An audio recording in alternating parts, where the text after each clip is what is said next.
Hello, everyone. My name is Dr. Scott Sutter, and I'm presenting today an excerpt from a presentation I will be giving to the St. Louis residents in a month or so on how to open a practice from scratch.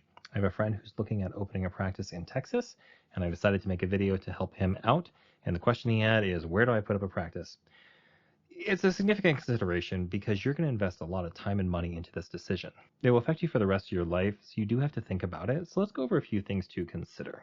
Where you put your practice can be complicated by what your spouse wants. Do you have children or not? Where your family is located? Do you even want to be near your family?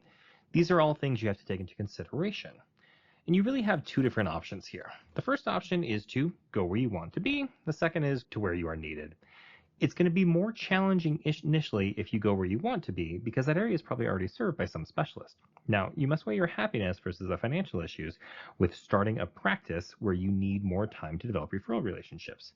When it comes to customer acquisition, it will also be a lot harder because the patients available to you in the area are already being served by existing specialists. The other option is to go where you're needed.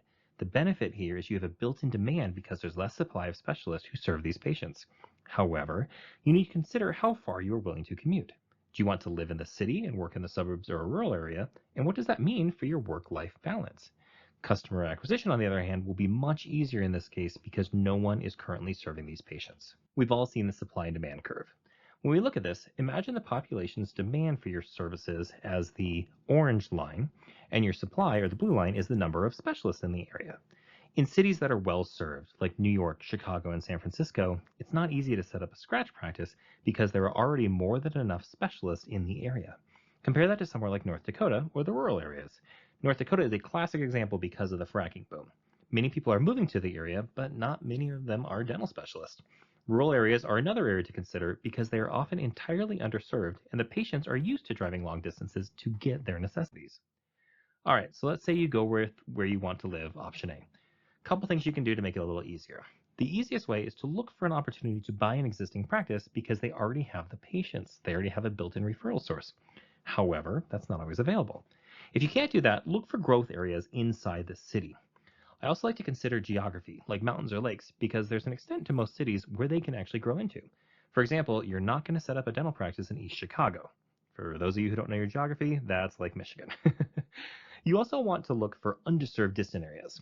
I practice in Reno. Nevada is an extensive state, but there are really only two major cities. You have the Reno and Carson area, and then you have Las Vegas. However, many small cities have patients who need care in distant areas, and by catering to them, you can reduce the friction in getting those patients to your office. Another thing to consider is the significant employers or industries in the area. For example, ours was Tesla. They bring in a large number of patients who have good insurance and need the care, and if you set up your practice close to those major areas, it'll make it easier for them to come to your practice. You also want to look at the average per capita income because, for specialists, it will usually cost a little bit more for treatment. Finally, think about educational attainment because the higher it is, the more likely they'll have a job with dental insurance, and then you also want to look at the surrounding areas for competition. Option B is to go where you're needed. This is one where you want to plan out your life. What do you want to do? Do you want to live in a small ski town where you can go on skiing every day and not really worry about the competitions, but you may only see a few patients a day? Or do you want to go to an area that's growing but doesn't have the amenities of a major city, like shopping or international airports? You have to figure out what you're willing to sacrifice and where you can compromise before you go further than that. You also want to look for an out of proportion specialist to population ratio. I'm an endodontist, so we are looking for a 1 to 30,000 ratio, give or take. And if you look in a specific area and see, oh, there are no specialists in this area, it might be an excellent place for you to start a practice. Another tool that you can use is contacts from dental school. If you're looking into a specific area, call your friends and say, hey, you guys need another specialist in the area? Also, look at professional contacts from other specialists in the area and sometimes sales reps. I don't love most sales reps, however, some outstanding ones can tell you, hey, you want to be busy? Go to this area. So how did I do this? This is the Reno map, which is, I'm going to show you how we set everything up. This is the population in the area. So you can see that Reno is a city around 300,000 and over to the east is Sparks. That's where my house is, a growing area of about 100,000. Spanish Springs is a little bit north of here. It's about 15,000 and a few northwest cities are also growing.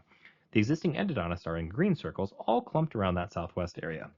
The red is the only other endodontist in Sparks right now, and they are only there part-time.